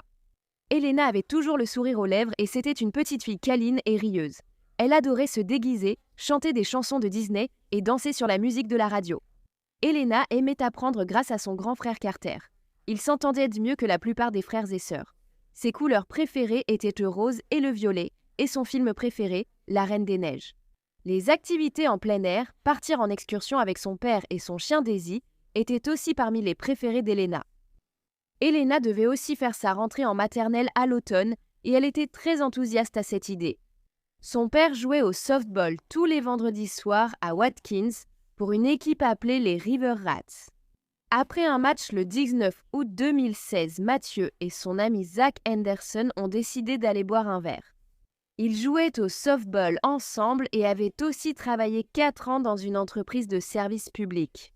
Zach vivait à Coon Rapids, à plus d'1 heure de route. Donc, quand ils jouaient au softball en été, Zach restait souvent chez la famille Hertel pour la nuit afin de ne pas avoir à refaire tout le trajet. Surtout qu'ils sortaient généralement boire un verre après leur match. Les deux sont allés au Riverside Tavern, qui est aussi le sponsor de leur équipe de softball. C'est aussi la raison pour laquelle tous les deux, Zach et Mathieu, sont connus comme des habitués de ce bar. Quand le bar a fermé à 1 heure du matin, ils ont commandé une voiture et ont décidé d'aller dans un autre bar.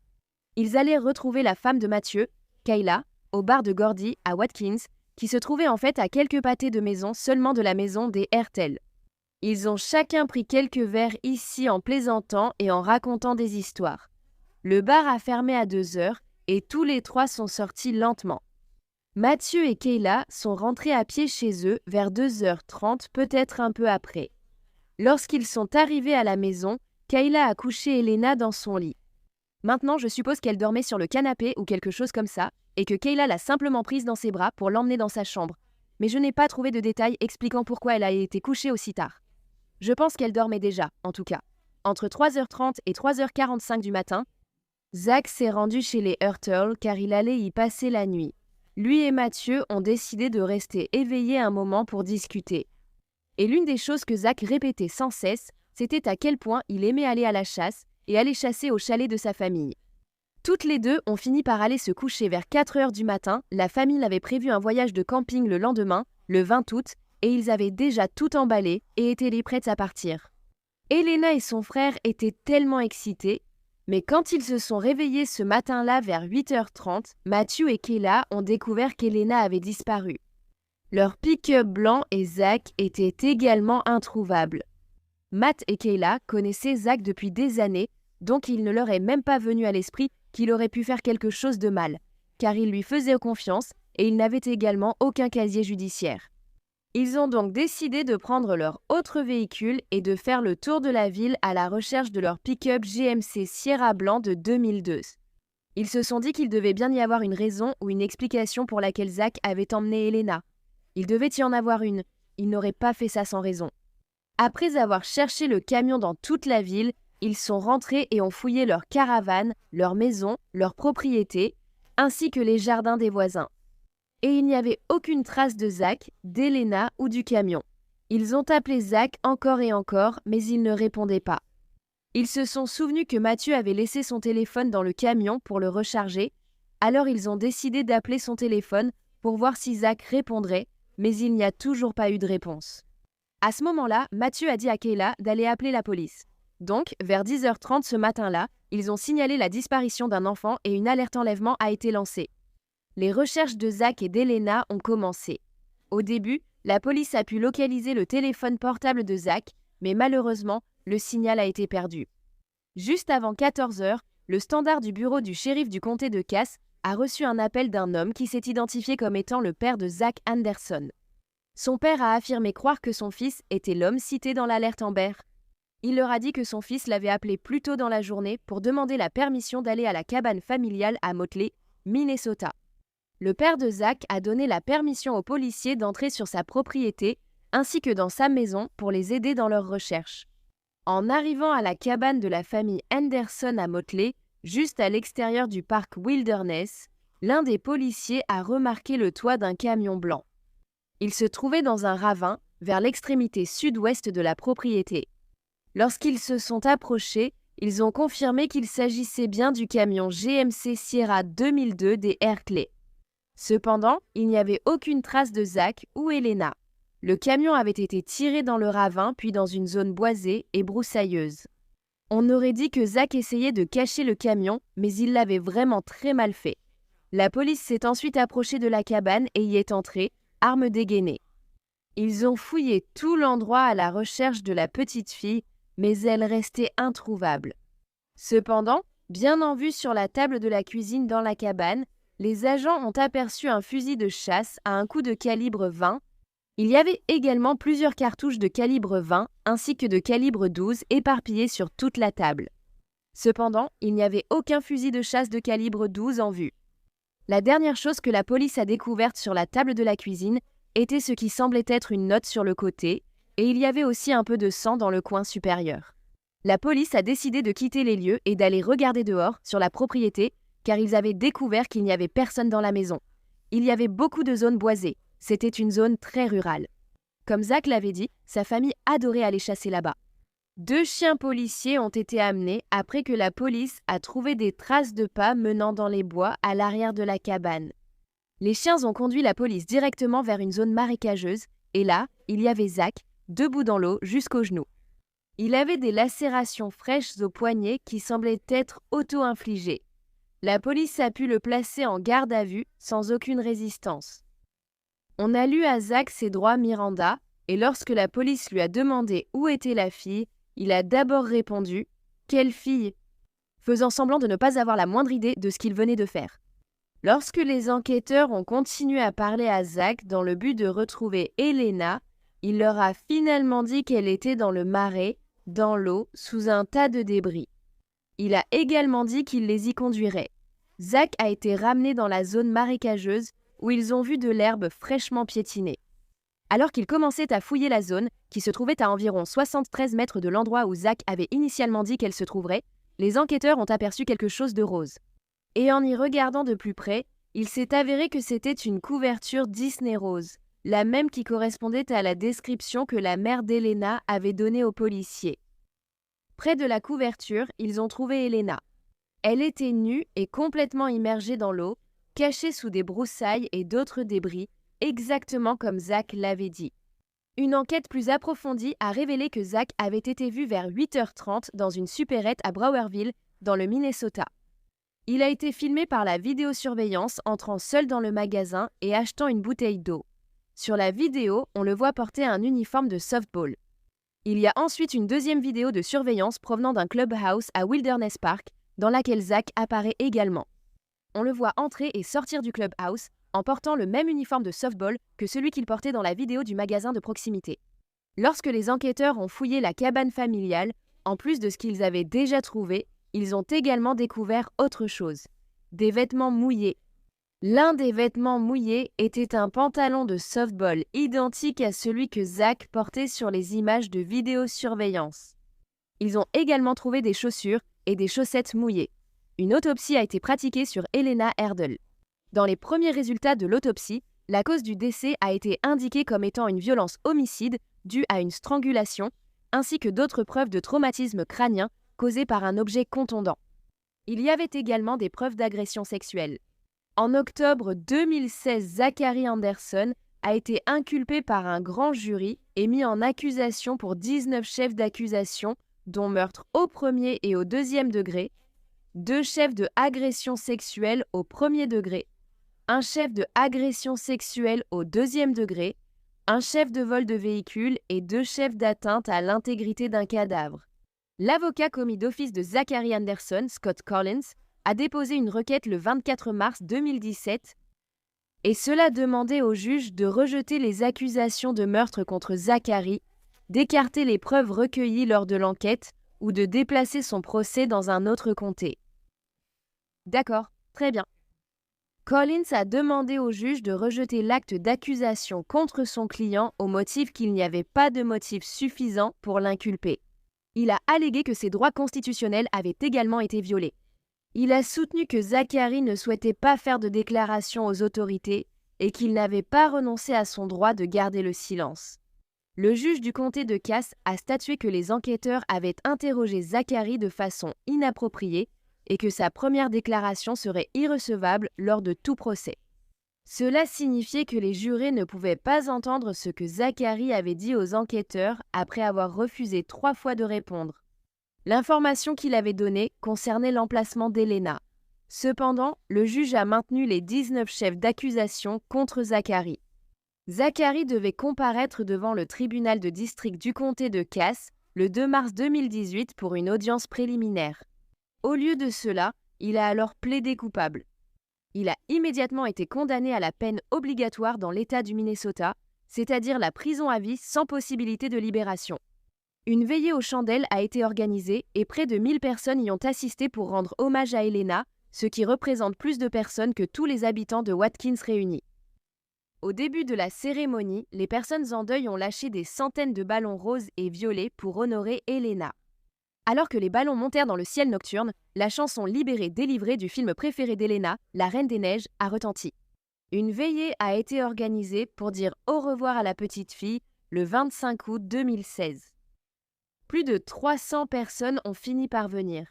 Le lendemain, le 26 août 2016, les funérailles d'Elena Erdel ont eu lieu à l'église catholique Saint-Antoine à Watkins. Elle a ensuite été enterrée dans un cimetière à proximité. Eh bien, merci d'avoir écouté toute l'histoire d'Elena aujourd'hui. Ce qui est étrange dans cette affaire, c'est que Zach n'avait pas de casier judiciaire, à part quelques infractions au code de la route. Il n'avait jamais montré de signe d'une attirance de ce genre envers les enfants. C'est fou que le père d'Elena ait été ami avec Zach pendant des années et n'ait jamais laissé entendre qu'il avait remarqué quoi que ce soit de suspect. Puis un jour, sans prévenir, cela arrive. C'est un scénario qu'on n'imaginerait jamais, surtout venant d'un ami de confiance. La pauvre petite Elena a été enlevée de chez elle, probablement par quelqu'un en qui elle avait aussi confiance. Je suis contente que Zach ait reçu la peine maximale et qu'il ne sera jamais libéré. Parce que très souvent, ce n'est pas le cas et ils reçoivent de beaucoup moins, alors qu'ils méritent bien plus. Que faisait cette voiture en arrivant vers minuit et demi? Qui était dedans? Dave Nees a regardé, horrifié, car sur la vidéo, Skylar en est sortie. Elle est sortie lentement pour rejoindre une voiture qui l'attendait. Oui, elle est montée à l'arrière. Je pouvais le voir. Et elle est partie en voiture.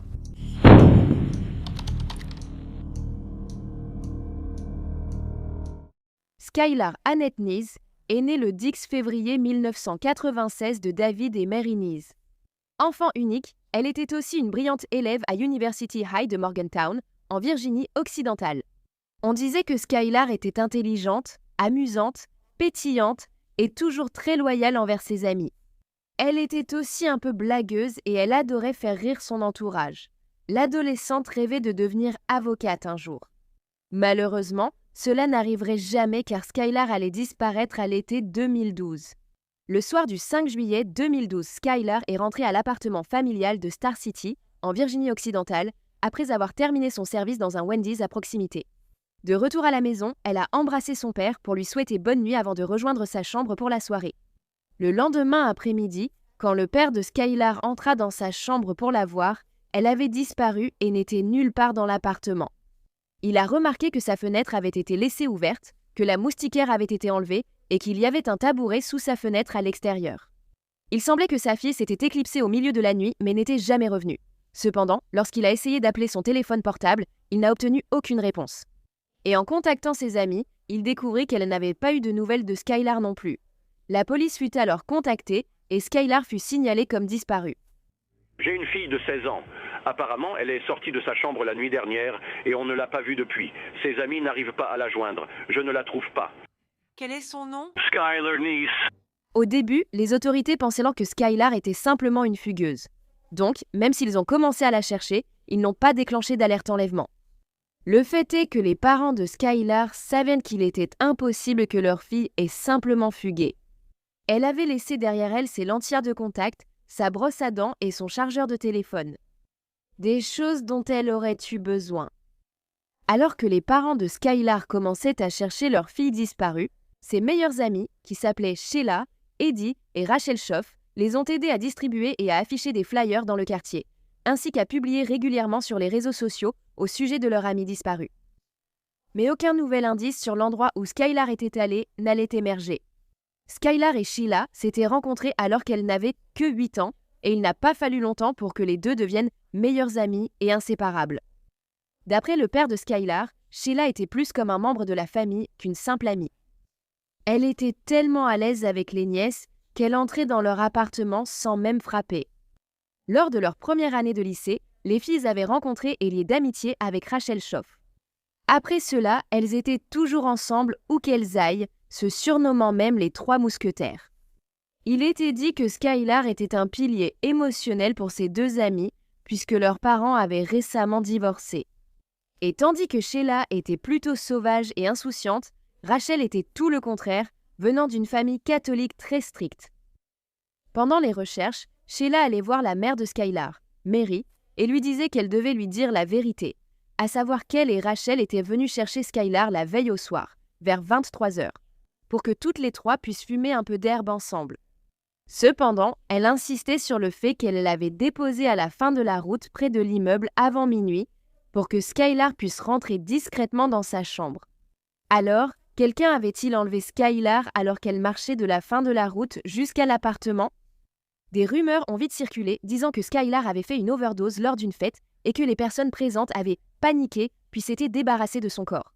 Le truc, c'est que Skylar n'avait jamais consommé de drogue dure auparavant. Elle avait seulement fumé de l'herbe.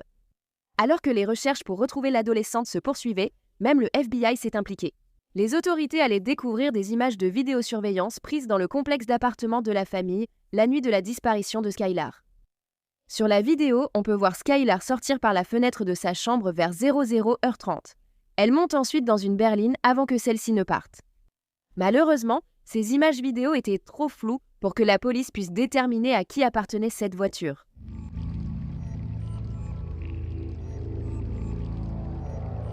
Sa famille était absolument horrifiée. Avec qui Skylar venait-elle de partir ? Des rumeurs circulaient aussi à l'école de Skylar, disant que ses 2 meilleures amies, Sheila et Rachel, cachaient où elle était. Elles étaient si proches d'elle qu'elles devaient forcément savoir ce qui était arrivé à Skylar, non ? Les forces de l'ordre allaient interroger les filles à plusieurs reprises, mais leur version des faits restait toujours la même.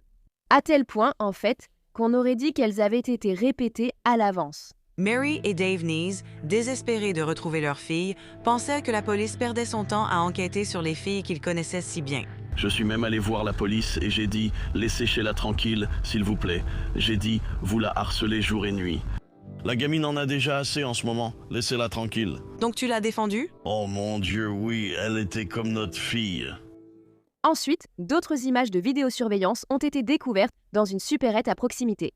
Et cela montrait la voiture de Sheila roulant dans la direction opposée à celle qu'elle avait donnée à la police lorsqu'elle était partie avec Skylar et Rachel. Il y a également eu des relevés téléphoniques découverts sur le téléphone de Rachel qui ont encore plus mis à mal la version des faits des 2 amies.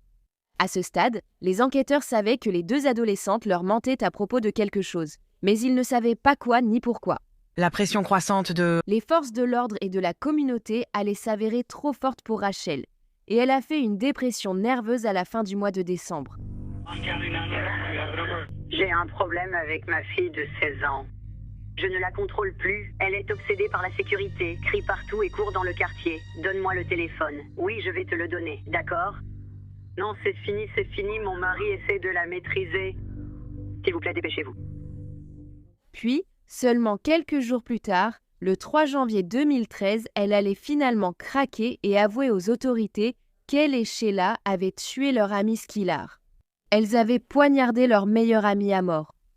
Quand un officier a demandé à Rachel pourquoi elles avaient agi ainsi, elle a simplement répondu qu'elle ne l'aimait pas et voulait qu'elle disparaisse.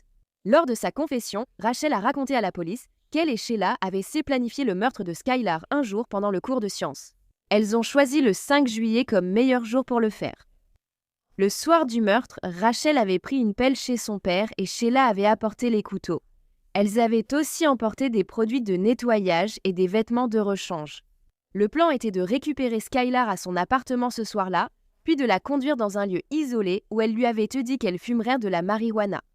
Mais une fois dans les bois, Rachel et Sheila ont compté jusqu'à 3, puis ont lancé leur attaque contre leur meilleure amie. Rachel dira qu'à un moment donné, Skylar a commencé à s'échapper, alors elle l'a poignardé au genou, ce qui l'a empêché de s'enfuir. Au final, elle l'avait poignardé un total de 50 fois. Et selon Rachel, la dernière chose que Skylar avait dite à elle et Sheila était « Pourquoi ?» Elles avaient tenté d'enterrer le corps de Skylar, mais ayant échoué, elles l'ont simplement recouverte de branches et de broussailles. Rachel a accepté d'emmener les enquêteurs dans la zone boisée de Brave, en Pennsylvanie, où elles avaient tué Skylar. La zone était recouverte de neige, et au début, elle ne se souvenait plus où cela s'était passé.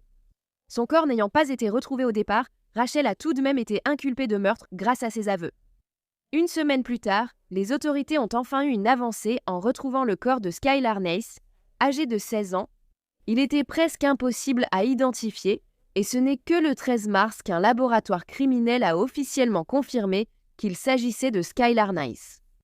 Même si la police avait obtenu des aveux de Rachel, Sheila essayait toujours de sauver les apparences et elle faisait semblant d'être dévastée par la nouvelle de la découverte du corps de Skylar, tweetant « Repose en paix.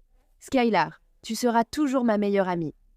Tu me manques plus que tu ne pourrais jamais l'imaginer. » Sheila avait également déjà publié dans un groupe Facebook appelé Team Skylar 2012, disant à quel point Skylar lui manquait et à quel point la vie était un enfer sans elle. Des tentatives ont été faites pour pousser Sheila à s'incriminer, allant même jusqu'à faire porter un micro à Rachel, mais toutes ces tentatives se sont révélées infructueuses. Puis, le 30 mars, Sheila a publié un autre tweet. Il disait « On l'a vraiment fait au compte de 3 ». C'était une référence à elle et Rachel qui comptèrent jusqu'à 3 avant d'attaquer et de tuer brutalement Skylar. Les autorités manquaient encore de preuves pour l'incriminer. Elles ne disposaient que de l'aveu de Rachel, rejetant en partie la faute sur Sheila.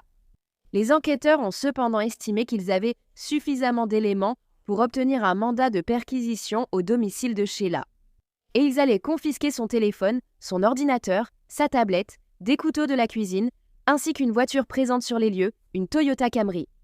Après analyse de la voiture, le FBI a trouvé du sang dans le coffre.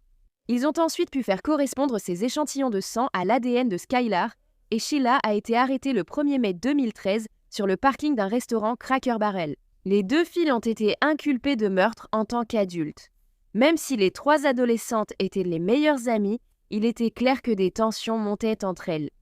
Juste 2 jours avant que Skylar ne soit assassinée, elle avait tweeté « Il ne m'en faut vraiment pas beaucoup pour m'énerver et j'en ai marre d'être à la maison. Merci les amis. J'adore traîner avec vous aussi. » Quelques mois avant cela, le 31 mai 2012, Skylar avait tweeté « Tu es une garce hypocrite et tu es vraiment stupide si tu pensais que je n'allais pas le découvrir. » La veille du meurtre de Skylar, elle avait tweeté « C'est à cause de trucs comme ça que je ne pourrai jamais te faire totalement confiance. » Il semblait à Skylar que Sheila et Rachel se rapprochaient et l'excluaient. Selon des camarades de classe des 3 filles, Sheila et Skylar se disputaient beaucoup ces derniers temps.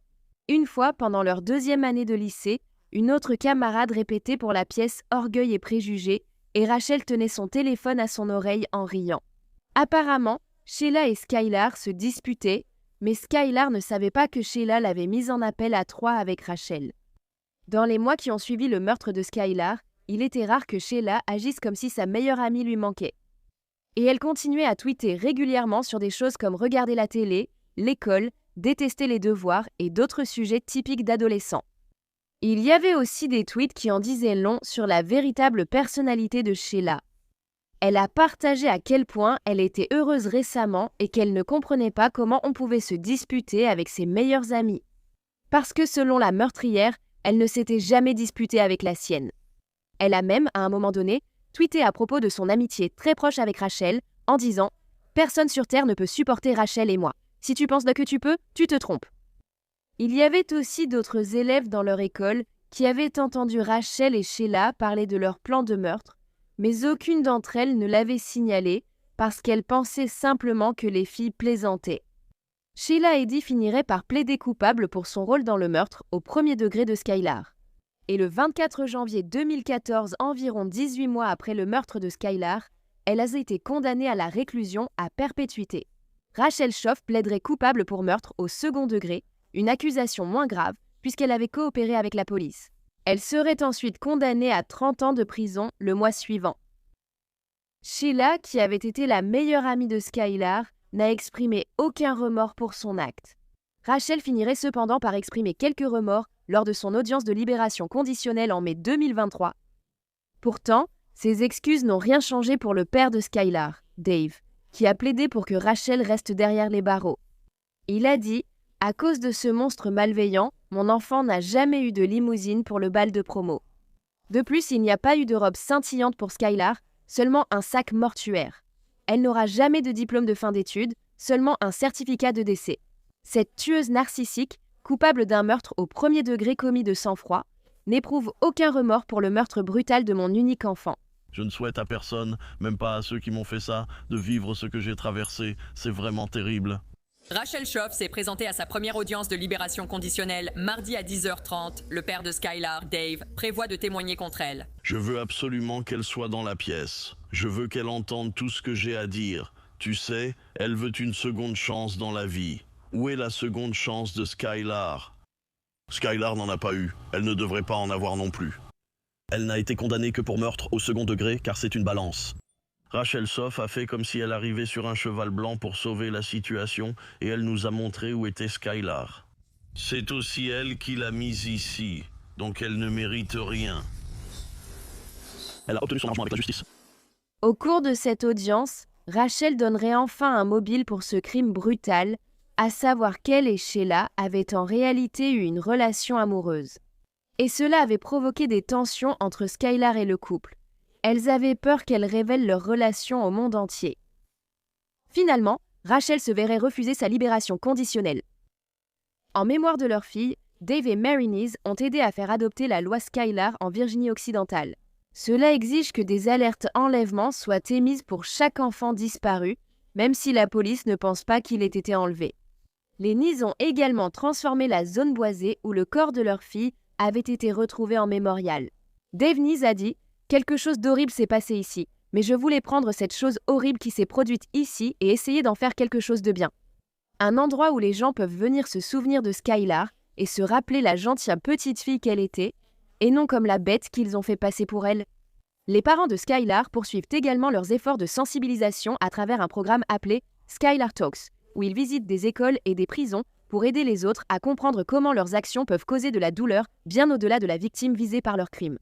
Pour les plus jeunes, ils parlent de la promesse de Skylar, un engagement pris par les jeunes à dire quelque chose s'ils pensent qu'il y a un problème. Un service commémoratif a été organisé pour Skylar Nees à l'église méthodiste évangélique Kingdom à Westover le 19 juillet 2013.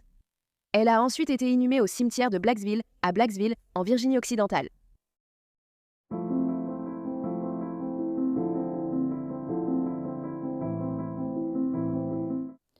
Merci d'avoir écouté l'histoire de Skylar aujourd'hui. Je ne crois pas que Rachel et Sheila l'ont tuée parce qu'elles avaient peur qu'elle ne garde pas leur secret sur leur relation amoureuse. Ses parents ont dit à quel point Skylar était tolérante envers les personnes ayant des préférences sexuelles différentes des siennes. Donc je pense que Sheila et Rachel étaient tout simplement dérangées mentalement et en avaient assez de Skylar. Elles ont donc décidé que, pour une raison quelconque, la meilleure et la plus simple solution était de la tuer. Ce qui est absolument terrifiant, c'est de penser que des adolescentes peuvent agir de cette manière. La pauvre Skylar a même demandé à ses deux meilleures amies pourquoi elle lui faisait ça alors qu'elle mourait. Pourquoi penses-tu que les deux amies ont vraiment tué Skylar? Si tu aimes le true crime et que tu veux m'entendre en parler, abonne-toi et active les notifications pour être informé de mes nouvelles vidéos, publiées au moins 3 fois par semaine. Merci d'avoir regardé Un Monde Maléfique. À bientôt, prenez soin de vous. Salut! Merci à tous les mécènes d'Un Monde Maléfique. Maintenant, il y a encore plus de contenu d'Un Monde Maléfique sur Patreon. Alors allez jeter un œil sur patreon.com/awickedworld ou utilisez l'application Patreon. Vous accéderez chaque mois à des vidéos exclusives et plus encore. Tout soutien aide vraiment à s'assurer que les victimes ne soient jamais oubliées et à mettre en lumière les failles de la société liées à chaque affaire. Avez-vous une suggestion d'histoire que vous aimeriez que je traite? Si oui, envoyez-moi un email à awickedworldthroughstream@gmail.com.